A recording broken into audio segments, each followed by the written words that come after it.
시청자 여러분 안녕하십니까? 12월 17일 JBCN 뉴스 시작하겠습니다. 지난 3일이었죠. 서해대교 화재가 발생한 날이었는데 안타깝게도 이날 화재 진압에 나선 평택소방서, 포승안전센터, 이병곤 소방령이 수백여 톤에 달하는 주탑 케이블에 맞아 순직했습니다. 다시 한번 삼가 고인의 명복을 빕니다. 저희 JBCN에서는 이날의 상황을 되짚어봤는데 소방관들의 투철한 정신이 없었다면 아마도 대형 참사가 불가피했을 거라는 게 전문가들의 추측입니다. 하지만 한국도로공사의 사고 대응 시스템은 후진국 수준이 아니냐는 의문점도 가져봅니다. 자리를 옮겨서 긴박했던 그날의 상황 정리해드리겠습니다. 네, 우선 당시 상공 100m가 넘는 주탑 상판에 올라가 화재 진압을 벌였던 소방관들의 증언부터 들어보시겠습니다.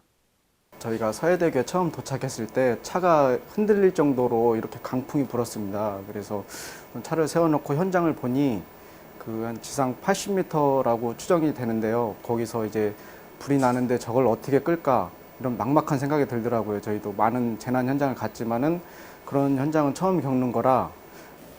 그때 심정은 저희가 이제 가서 저걸 진화를 안 하면은 이게 서해대교가 붕괴될 수 있구나 그런 생각을 팀원들하고 하고 그래서 이제 저거를 빨리 진화를 해야 되겠다 그 생각밖에 없었습니다. 일단 심정은 일단 어떻게든 저 불을 꺼야 된다고 생각했고 그 상황에서는 일단 팀원들을 일단 믿어야 된다는 생각이 들었습니다. 화재 신고는 지난 3일 오후 6시 10분쯤이었습니다. 출동 지령을 받고 현장에 가장 먼저 도착한 소방관은 고 이병곤 소방령 팀이었습니다. 이때 시간이 6시 34분쯤이었는데 고 이 소방령이 현장에 도착했을 때 가장 시급한 것은 바로 차량 통제였습니다. 상공 100m 지점에 있는 발화점을 소방차 호수로 진화한다는 건 도저히 불가능하다는 판단에서였습니다.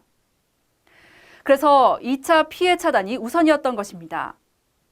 주탑 케이블에서 떨어지는 불덩어리가 자칫 차량으로 덮친다면 상상하기조차 힘든 상황이 벌어질 거라는 것을 너무도 잘 알고 있는 고 이소방령의 조치였습니다. 공교롭게도 날씨조차 도와주지 않았습니다. 똑바로 서 있기조차 힘든 초속 40m에 이르는 강풍까지 진압팀에 애를 태웠습니다. 소방 헬기 이륙은 엄두도 못 내는 상황이었고요. 안타까운 사고는 이때 벌어졌습니다. 이 소방령을 덮친 사장교 72번 케이블, 불이 붙은 200m짜리 케이블이 화력에 못 이겨 중간 부분이 끊어지면서 이 소방령 쪽으로 향한 겁니다. 다행히도 함께 있던 두 대원은 화를 면했습니다. 당시 시간은 오후 7시였습니다. 상황이 악화되면서 충남과 경기 지역 소방당국은 비상령이 내려졌고 본격적인 화재 진압이 시작된 건 오후 8시 40분쯤이었습니다. 소방당국 지휘부는 서해대교 주탑 상판으로 진압팀을 투입하기로 결정하는데 이 과정이 마치 영화의 한 장면이었습니다. 화면을 보시면 이해가 쉬울 겁니다. 박상돈 팀장을 비롯한 5명의 진압팀은 주탑 2번 비상용 엘리베이터를 타고 상판으로 진입하는 데 성공합니다. 그런데 진압팀의 난항은 여기서부터였습니다.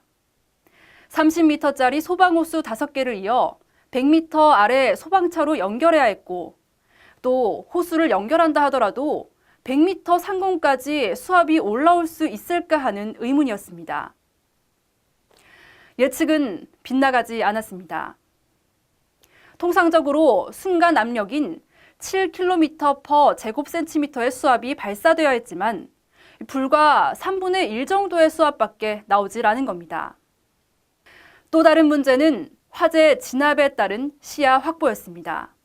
불이 난 72번 케이블은 바람에 의해 춤을 추듯 왔다 갔다 했고 심지어 주탑 기둥에 가려져 정확히 불길을 잡기가 어려웠습니다. 설상가상으로 불은 52번과 57번 케이블로 점차 옮겨 붙은 상황이었는데 이때 진압팀은 영화 같은 한 장면을 연출해냅니다. 대원들은 침착하게 72번 케이블 상단 쪽을 타깃으로 잡고 물을 쏘기 시작했습니다. 물은 케이블을 타고 분수처럼 퍼져 화염을 진화했고 결국 1시간여 만에 완전 소진됐습니다. 화재 진압이 종료된 그때의 시각은 오후 9시 43분. 그렇지만 여기서 꼭 짚고 넘어가야 할 부분이 있습니다. 진압대원들이 엘리베이터를 타고 상판으로 올라갈 때까지 걸린 시간이 무려 2시간 넘게 걸렸다는 데 있습니다. 왜 그랬을까요? 한국도로공사 관계자가 시건장치로 잠겨있던 엘리베이터 문을 여는 데까지 걸린 시간이었습니다. 상식적으로 이해하기 어려운 한국도로공사의 사고 대응 시스템의 단면이라 할 수 있겠습니다. 계속해서 리포트로 전해드립니다. 사실상 서해대교 화재는 지난 1994년 성수대교 붕괴 사고처럼 대형 참사로 이어질 뻔한 아찔한 순간이었습니다. 당시 출동한 소방관들은 그 충격에서 헤어나오질 못하고 있습니다. 그 당시에 출동했던 대원들은 부상이고 충격을 입어서 아직까진 정확한 화재 원인은 밝혀지지 않고 있지만 불이 난 72번과 52번 그리고 57번 케이블이 끊어졌다면 그 누구도 장담할 수 없는 상황이 벌어질 수도 있었다는 게 전문가들의 조언입니다. 만약 이 세 가닥의 케이블이 끊어졌다면 말 그대로 사장교는 버티지 못하고 붕괴될 위험이 크다는 겁니다.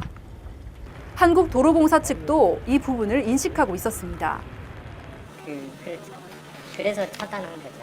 그래서 지금 통행을 안 시키는 겁니다. 실질적으로 세 개가 동시에 엔진부터 끊어지면 그러면 차는 통행을 하면 위험이 따를 수 있습니다. 그래서 차는 못 다니는 걸로 결론이 된 거고요. 그렇다면 주탑 엘리베이터 문이 열리기까지는 왜 이렇게 긴 시간이 소요됐을까요? 사고 대응에 대한 한국도로공사의 비상체계 시스템의 허술함을 단면으로 보여주고 있는 겁니다. 서해대교 사고 지점에서 5분 거리도 안 되는 횡담도 휴게소 서해대교 관리사무소를 가봤습니다. 이곳에는 24시간 모니터링을 하는 시스템이나 야간 근무자 또는 비상 근무자들은 없었습니다. 사고 당일도 직원들은 모두 퇴근한 상황. 당진 IC에 위치한 충남 당진지사에 있는 2명의 야간 근무자가 고작입니다. 다시 말해 사고가 났을 때 신속하게 출동하거나 비상체계를 가동하는 시스템이 갖춰져 있지 않다는 얘기입니다. 이날 화재 신고 또한 운전자들이 했고 도로공사 측은 뒤늦게서야 알게 된 겁니다. 실질적으로 여기서는 이제 24시간 대기 근무자는 없다는 얘기네요. 지금은 없죠. 그날도 3일 날도 없었고요. 그날은 아니죠. 그 시간대는 시간이 조금 넘은 시간에 사람 6시에 다 퇴근하는 거예요. 지난 3일 서해대교 화재와 같은 사고가 다시 일어나지 않는다는 보장은 없습니다. 관리 소홀과 부재 때문에 대형 참사로 이어진다면 이미 그때는 늦었다는 겁니다. 한국도로공사는 오는 24일 예정이었던 서해대교 개통을 19일로 앞당기기로 했습니다. 네, 다음은 간추린 소식입니다. 평택 브레인시티 사업과 성균관대학교 유치 사업의 조속한 추진을 촉구하는 기자회견이 어제 평택시청 앞에서 열렸습니다. 기자회견을 주최한 평택시 교육발전협의회와 성균관대 유치 촉구 시민위원회는 현재 브레인시티 사업과 관련한 행정소송이 정상적인 추진을 가로막고 있다고 주장했습니다. 이들은 또 이를 해결하기 위해서는 평택시가 30일까지 경기도로부터 화해 조정을 반드시 이끌어내야 한다며 조속한 추진을 촉구했습니다. 이 성균관대학교 유치가 46만 평택 시민의 수건 사업이거든요. 그게 반드시 이룩돼야 되기 때문에 절박한 심정으로 기자회견하게 됐습니다. 46만 범시민 서명운동을 해서 하해 조정은 물론이고 앞으로 그 2월 달에 행자부의 투영자 심사가 있지 않습니까? 그것을 잘 넘길 수 있도록 우리가 긍정으로 받아낼 수 있도록 최선을 다할 생각입니다. 네. 2만여 톤가량의 악성 폐수를 불법 처리한 63살 최 모 씨가 경기도 사법경찰단에 적발됐습니다. 적발된 최 모 씨는 지난 2010년부터 특정 수질 유해 물질과 시안 화합물 등이 포함된 폐수 2만여 톤을 하수도로 무단 배출해 모두 4억여 원의 부당 이득을 챙긴 혐의입니다. 또 실제 운영하지 않는 도금 사업장을 차려놓고 폐수 배출 시설을 도금 업체 3곳에 임대한 것처럼 서류를 꾸며 범행한 것으로 드러났습니다. 경기 수원시 상수도 사업소가 2015년 상수도 관리 업무 평가에서 S등급을 받아 우수기관으로 선정됐습니다. 수원시는 노후 상수도관 교체 공사 추진과 물 부족 대비 절수기 설치 점검 계획 등을 높게 평가받았습니다. 또 급수공사 시행 시 실명제를 도입해 신뢰도를 높이는 등 수도 서비스 향상에도 기여한 점을 인정받았습니다. 경기도가 경기 지역 31개 시군을 대상으로 한 이번 평가에선 상수도 관리 추진 성과를 경영 합리화 등에 중점을 뒀습니다. 사후 약방문이란 고사성어가 문득 생각납니다. 사람이 죽고 나서야 약을 처방한다는 뜻인데 시간과 때를 놓치면 아무 소용이 없다는 얘기죠. 서해대교 화재 사건과 관련해 취재를 하면서 많은 아쉬움이 남았습니다. 다름 아닌 사고 대처 능력에 대한 현실인데요. 큰 사고를 예방하기 위해선 보다 신속하고 보다 철저한 한국도로공사의 시스템 구축이 필요하지 않나 싶습니다. 이만 뉴스 마치겠습니다. 시청해주신 여러분 고맙습니다.